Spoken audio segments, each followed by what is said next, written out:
Naranasan mo na bang magbulong ng dasal ng sobrang hina na kahit ikaw ay napatanong kung may nakarinig ba? Pisces, ang mensaheng ito ay para sa mga sandaling tila nag-iisa ang pananampalataya, kapag ang pag-asa ay nabubuhay na lamang sa katahimikan. May isang banayad na pagbabago ang nagaganap sa paligid mo, hindi maingay, hindi dramatiko, ngunit napakalalim ng kapangyarihan. Isang uri ng pagbabago na hindi kailangang magpakilala, ngunit kayang baguhin ang lahat ng mahawakan nito. Ang mga hiling mong inusal ng lihim, ang mga ipinagkatiwala mo sa universo sa katahimikan ng iyong puso, ay nagsisimula ng kumilos. Manatili ka rito, dahil ang susunod na mangyayari ay hindi isang pagkakataon, ito ay isang tugon. Pisces, kilala ka sa malalim mong pagdamdam, sa tahimik mong pagmamahal, at sa paniniwala mo kahit maraming dahilan ang ibinibigay ng mundo para sumuko. Ang mensaheng ito ay hindi tungkol sa biglaang mga himala o maiingay na tagumpay.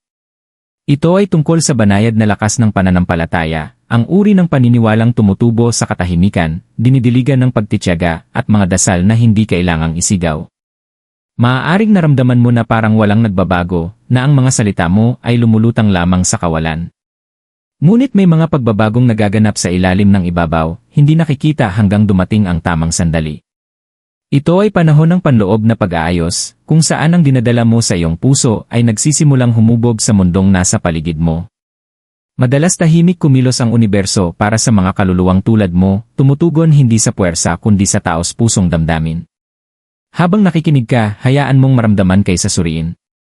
Ang nakalaan para sa iyo ay hindi nagmamadali, hinahanap ka nito kapag handa ka na. Iyan itahimik din ay pakikibaka ng Pisces. Ang Pisces ay madalas may pasan na mas mabigat kaysa sa ipinapakita nila. Habang ang iba ay lantaran at maingay sa pagsasalita tungkol sa kanilang mga pinagdaraanan, ikaw ay mas pinipiling umatras paloob, pinipili ang katahimikan kaysa sa pagpapaliwanag. Ramdam mo ang lahat, pagkabigo, pag-asa, takot, pagmamahal, ngunit bihira mong ipatong ang bigat na yon sa balikat ng iba. Sa halip, dinadala mo ito mag-isa, naniniwalang sa paglipas ng panahon, sa pananampalataya, o sa pag-unawa, ay gagaan din ang bigat. Ang tahimik na lakas na ito ay maganda, ngunit nakapapagod din. May mga sandaling napatanong ka kung sinusubok na ba ng sobra ang iyong pagtitiyaga. Mga oras na naisip mo kung ang pagiging mabait, mapagpatawad, at banayad ay mas marami bang kinukuha sa iyo kaysa sa ibinabalik. Maaaring naramdaman mong hindi ka napapansin, na tila walang nakakakita sa iyong mga pagsisikap, walang nakakaalam ng iyong mga sakripisyo. At kahit ganoon, nagpatuloy ka pa rin. Hindi dahil madali, kundi dahil may isang bahagi sa loob mo na tumangging sumuko. Sa katahimikan ng gabi o sa payapang mga umaga, bumabalik ka sa iyong sarili. Ang mga dasal mo ay hindi dramatiko o mapanghingi. Simple ang mga ito, tapat at lubos na personal.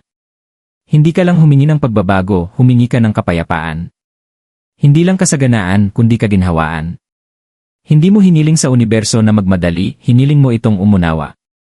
Ang tahimik na pakikibakang ito ang humubog sa iyo sa mga paraang maaaring hindi kailanman ganap na makita ng iba. Pinatalas nito ang iyong intuisyon. Tinuruan ka nitong malaman kung kailan kakapit at kung kailan bibitaw. Ipinakita nito sa iyo na ang lakas ay hindi laging sumisigaw, minsan, ito ay bumubulong. At kahit may mga sandaling sumisingit ang pagdududa, may munting apoy ng paniniwala na nanatiling buhay sa loob mo. Ang hindi mo noon napagtanto, ang katahimikan ay hindi nangangahulugang walang nangyayari. Habang ikaw ay naghihintay, may isang nakikinig. Habang ikaw ay nagtitiis, may isang nag-aayos ng mga bagay. Ang iyong tahimik na pagpupursige ay hindi na sayang, inihahanda ka nito para sa isang pagbabagong darating ng banayad, gaya mo. Iyan hilakas ng isang tahimik inedasal.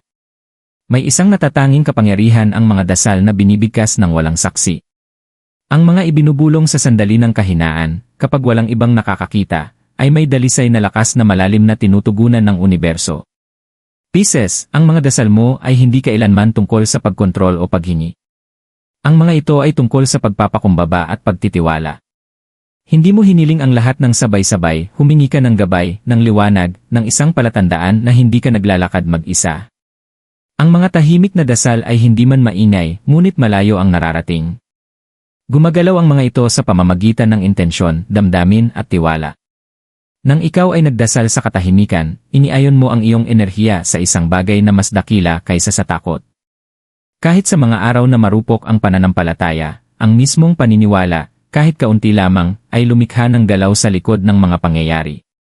Hindi binabaliwala ng universo ang taos pusong damdamin. Inaayos nito ang sarili nito sa paligid nito. Maaaring inakala mong hindi sinagot ang iyong mga dasal dahil walang agarang nagbago. Ngunit ang mga sagot ay hindi laging dumarating bilang mga pangyayari. Minsan, dumarating ang mga ito bilang lakas. Minsan bilang pagtitiyaga.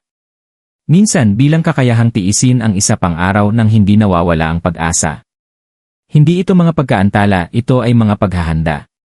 Ang bawat tahimik na dasal ay nagtanim ng binhi. At ang mga binhi ay tumutubo sa dilim, hindi sa palakpakan. Habang ikaw ay nagdududa, may mga ugat na nabubuo. Habang ikaw ay naghihintay, may mga pundasyong pinatitibay. Ang nakalaan para sa iyo ay hindi ipinipilit, ito ay kusang nabubuo sa tamang panahon. Ang iyong pananampalataya, kahit sa pinakatahimik nitong anyo, ay sapat na. Sapat upang baguhin ang enerhiya. Sapat upang anyayahan ang pagbabago. Sapat upang simulan ang isang transformasyong hindi yayanig sa iyong mundo ng marahas, kundi huhubog dito ng banayad, sa paraang ligtas, matatag, at totoo sa kung sino ka. Iyan hipunto ng pagbabago, sandali ng kwento. Ang bawat pagbabago ay may sandaling humuhupa ang paglaban. Hindi ito isang dramatikong pagbagsak, hindi rin isang mainay na tagumpay, kundi isang tahimik na pasyang itigil ang pakikipaglaban sa mga bagay na hindi kayang kontrolin. Para sa Pisces, ang puntong ito ng pagbabago ay madalas dumarating kapag nagtatagpo ang pagod at pagtanggap. Dumating ka sa sandaling iyon na nasabi mo, walang galit o panghihinayang, ginawa ko na ang lahat ng kaya ko. Ngayon, magtitiwala na ako. Hindi ito pagsuko. Ito ay ang pagbibitaw sa bigat na hindi mo naman kailanman dapat pasan mag-isa. Ang walang katapusang pagtatanong, ang tahimik na pag-aalala, ang pangangailangang maintindihan ang bawat posibleng kahihinatnan, unti-unti silang kumawala sa kapit. Sa espasyong iyon, may isang bagay na nagbago. Napalitan ng kapayapaan ang tensyon. Napalitan ng linaw ang kalituhan. Maaaring hindi mo agad napansin, ngunit nagbago ang iyong enerhiya. Kapag tumigil ka sa pagpipilit sa buhay, doon nagsisimulang tumugon ang buhay sayo. May mga banayad na senyales na lumitaw. Isang pag-uusap na dumating sa tamang oras. Isang biglaang kapanatagan kung saan dati ay may kaba. Isang pintong hindi bumukas ng maingay, ngunit hindi na pala nakakandado. Hindi ito mga aksidente. Ito ay mga patunay na narinig ang iyong pagpapakumbaba at pagtitiwala. Ang puntong ito ng pagbabago ay hindi dumating bilang isang solong pangyayari. Dahan-dahan itong naglahad, sandali sa bawat sandali. Nagsimula kang magtiwala muli sa iyong intuisyon. Mas pinili mong pakinggan ang tinig ng iyong loob kaysa sa iyong mga takot. At sa paggawa nito, iniayon mo ang sarili mo sa mga oportunidad na tama ang pakiramdam, hindi minamadali. Hindi binago ng pagbabagong ito kung sino ka, ipinakita lamang nito kung sino ka na talaga noon pa man. Isang kaluluwang marunong maniwala kahit walang patunay. May lakas na hindi matigas. May pag-asang hindi kailangang maingay. Ang universo ay sumasalubong sa Pisces hindi sa kabuluhan, kundi sa katahimikan. At nang piliin mo ang kapayapaan kaysa sa presyon, binuksan mo ang sarili mo sa isang bagong kabanata, isang kabanatang tahimik kumilos, ngunit may malinaw na layunin. Pagbabago ay pananalapigi buhay, simboliko, hindi pangako.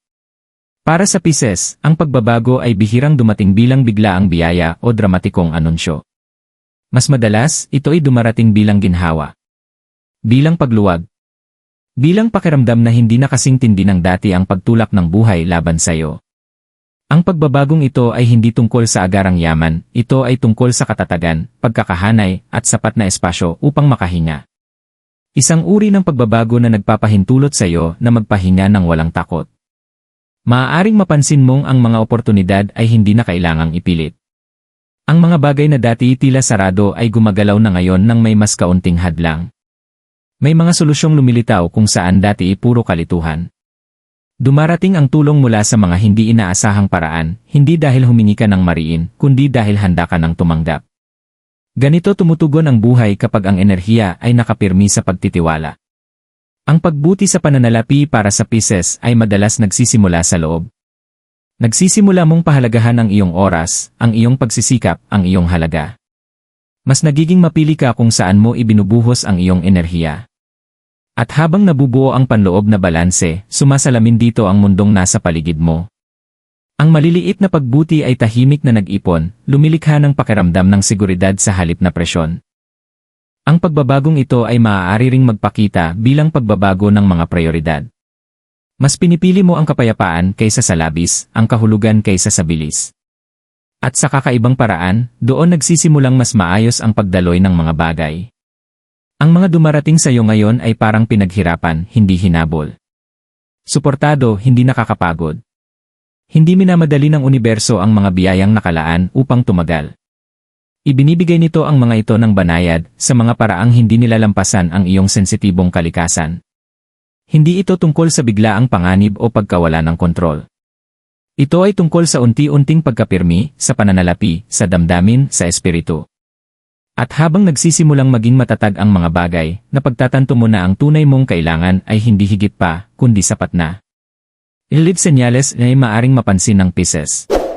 Habang tahimik na nagaganap ang pagbabago, maaaring magsimulang mapansin ng Pisces ang maliliit, ngunit makahulugang mga senyales na nagpapatunay na may nag-iba na. Ang mga senyales na ito ay hindi para gulatin ka, kundi para bigyan ka ng katiyakan. Dumarating ang mga ito ng banayad, kadalasan kapag kalmado ang isipan at bukas ang puso. Maaaring magsimula kang makaranas ng malinaw o simbolikong mga panaginip. Hindi man dramatiko, ngunit malinaw sa damdamin. Mga panaginip na nag-iwan sa iyo ng pakiramdam ng ginhawa, gabay, o kakaibang kapayapaan paggising mo. Hindi ito basta-basta lamang. Sinasalamin nito ang pagkakahanay na nagaganap sa loob mo.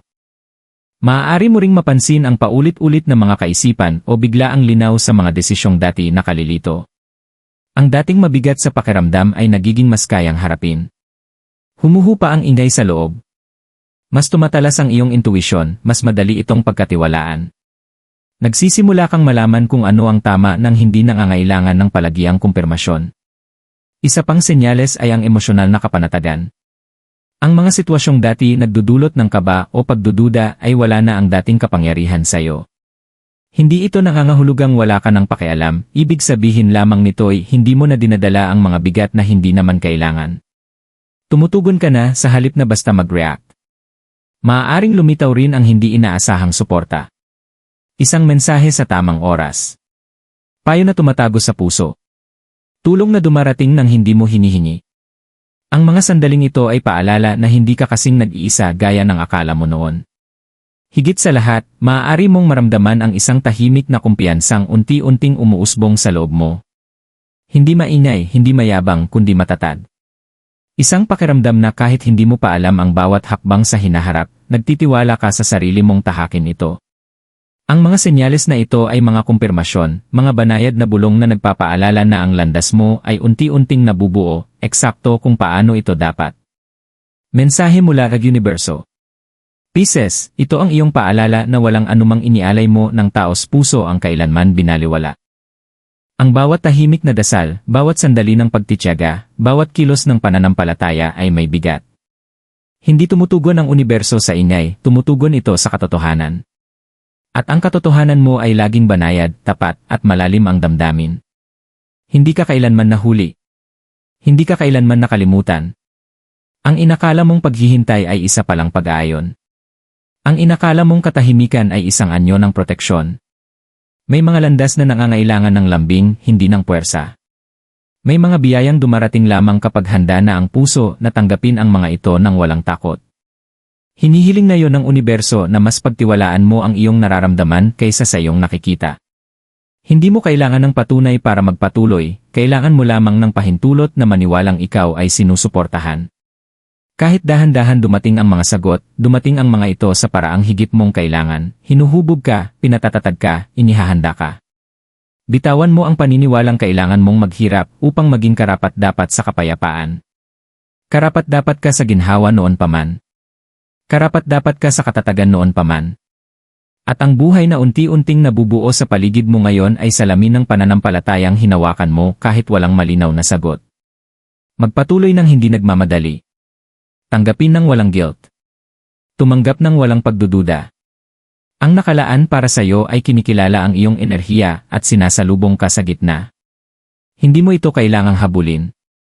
Kailangan mo lamang manatiling bukas. Pisces, habang pinagninilayan mo ang mensaheng ito, hayaan mong huminga ka sa katahimikang dala nito. Hindi lahat ng pagbabago ay kailangang maingay para maging totoo.